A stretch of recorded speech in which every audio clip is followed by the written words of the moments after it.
Substitute teachers. We've all had one. And some substitutes can be pretty decent, but today I'm going to talk about the weird ones that I've had in the past. Just a disclaimer, most substitutes are awesome, and we're super thankful to have them since society would probably fall apart without them. So anyway, let's get started. So the first substitute is a guy that I really liked a lot.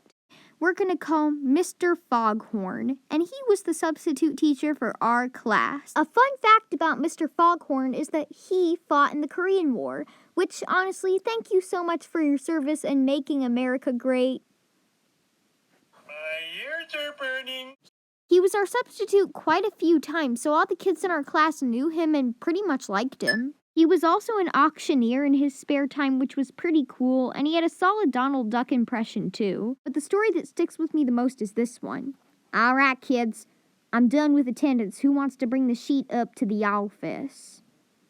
All right, I'll let one of you bring the sheet up to the office. If you guys race each other for it. Legit though, he literally brought the whole class into the hallway, set up a starting line, and made me and some other guy race each other for attendance. Woohoo! Woo! Absolute!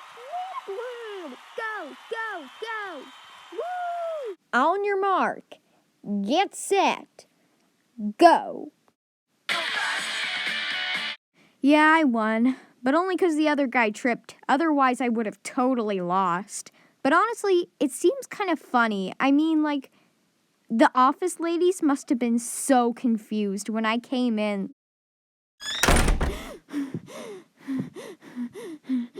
Now, all of this is sounding pretty good so far. Absolutely nothing wrong with this guy. Absolutely nothing. Nothing at all. Completely normal. Nothing weird here, no siree.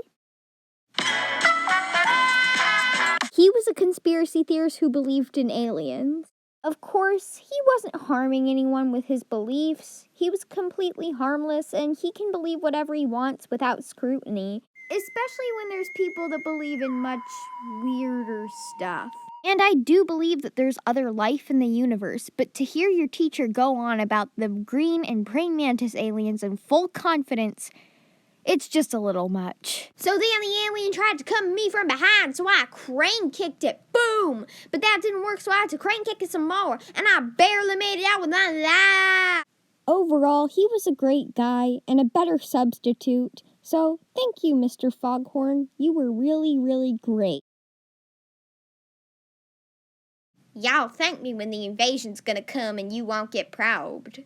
But weird alien conspiracists aside, I've had plenty of other weird substitutes too. Okay, so for the next guy, it's gonna be kind of hard to make a segment about them, because usually I can give an elaboration about what kind of people these subs were. But today, I quite literally cannot do that, because this man would not tell us anything about himself. He was one of those substitutes we had never met before, who just popped up out of the blue one day. We're going to be naming him Mr. Sub, which, fun fact, is what our class called him because he was so secretive, he wouldn't even let us know his name. Okay, so I get it. Middle schoolers are little jerks that will use anything about your personal life as ammunition to make fun of you. And you don't want them to get a hold of that information. I get that. But why in the world would you not tell us your own name? That's hella sus. Another weird thing about this dude was he wore a Pikachu jumpsuit to work. Now, that isn't a bad thing on its own. Pikachu is awesome. I could totally see why someone would want to dress like that. But at the same time, he's an adult teacher. That was kind of out of place at my school, since most of the adults dressed very professionally. I asked him why he wore a Pikachu tracksuit, and we simply got no explanation, per usual. Not even any of the staff members knew his real name. They would refer to him as Mr. Sub too.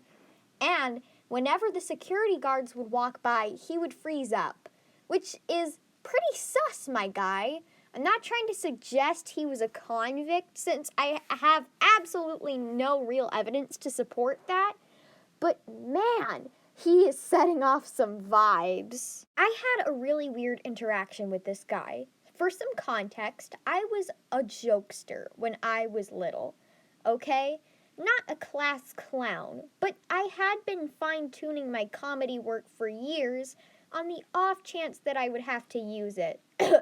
So yeah, I'll let you know when that happens. I was in a particular phase when I would joke around in a very sarcastic way with my friends.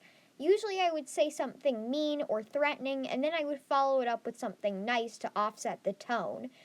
Basic comedy skills, like, I'm going to kill you, with kindness. And yeah, that's basically how my routine went. So I was practicing on my friends by showing them that little comedic nugget, I guess. Let's be clear for a second. You don't belong here. You belong in Harvard because of how smart you are. Hey, we don't threaten people around here, okay? Because that leads to other stuff. And that's how you get into jail. And yeah, I kind of understood where he was coming from at first. You don't talk to people like that. But at the same time, he overheard the entire joke. I had already gotten to the punchline where I had said something nice and then revealed that it was just a big sarcastic joke.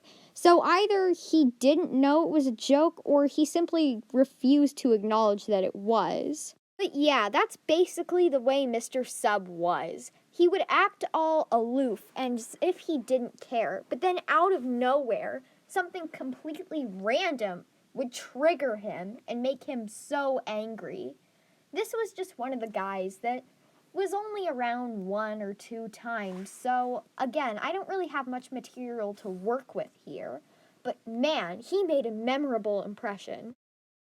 Even though most of the substitutes were really weird, usually I could find something positive to say about them. But not this one. She was the worst. She was probably the worst sub I've ever had ever. And I've only had her once, but I have enough material to last me a lifetime, and this one story about her will probably pay for next month's rent. We'll call her Miss Regina George, or Miss George for short. You'll find out why we're calling her that in a second. This woman was so manic. She would change her personality and attitude constantly. It would be impossible to know where she was. He had never met her before as a class, and just for some context, that particular week, we were working on a group project that required a lot of research, so our normal teacher let us use our phones. Miss Regina George shows up 5 minutes late, but the second she steps in the room, she says this: "Hand over all of your phones. I can't stand it when kids use phones in my classroom." But ma'am, we need our phones to research our project though.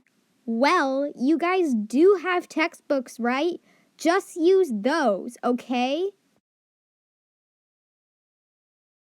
Yeah, our textbooks were basically useless, and it's somewhat annoying, sure, but I mean, she's a substitute, she doesn't know what's going on, and she tries to set herself up as a tough authority figure. So, have you got that image in your mind? Have you got the image of her being a tough person in your brain? That's the image I had too. But then, the most confusing thing happens, which I'm going to tell you in a second. Me and my friend Cloud were working on the project together, and we were just trying our best to decipher these ancient hieroglyphics in our textbooks. But in the corner of my eyeballs, I see all the popular girls in the table next to us doing whatever the heck they want. And they've got their phones out. They're not even using it for research. They're just taking selfies and stuff.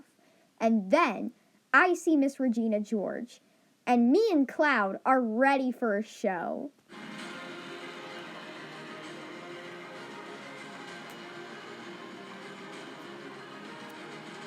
Sup, besties? A camera pans over to a very confused Bean's face and a very shook Cloud. Bean stands alone in the darkness, a single spotlight shining on her glistening butt. Random images pass by as she interrogates her entire life existence, but then realizes she's merely but a drawing. We flash over to IRL Bean, whose hands writhe in agony as she draws all of this. Someone help this poor, sad creature! Yeah, it was really weird, but basically, Miss Regina George had cozied up to all the popular mean girls and started gossiping with them about male teachers. First, the ones they thought were cute. They would say things like, "Oh, my garbanzo, isn't Mr. Torres, like, so cute? Oh, yeah, I don't know if he's married or what, but he's like the hottest." Then they started talking about the female teachers they didn't like. Miss Mendez is such a... She said I was unprofessional. Ugh, I hate her so much. And then, if that wasn't uncomfortable enough, then they started gossiping about students and shipping students. I can't. Okay, I'm done. Goodbye. Oh my garbanzo. David and Cora are doing the project together. They are in love, they are married, and they have 7 kids together. Oh my garbanzo, they are so cute. I am so happy for them. Oh yeah, their ship name would be, okay, Cora, David, COVID. Isn't that so cute? That is so fetch.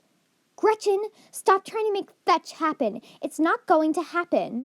Is what I would have said if we were in an alternate universe and her name was Gretchen and she actually said those words. But no, we're stuck in this crappy universe. You know, Mr. Foghorn, you may have been onto something. And yeah, me and Cloud were completely shocked being caught in the crossfire of all the awkwardness. But yeah, that's basically the end of this monster of a video that took me so much time to make and put my hands through so much agony. But I really hoped you like it. And hey, let me know if you've had any similar experiences, because that would be really cool to know that I'm not the only one that had all of these weird people come into my life.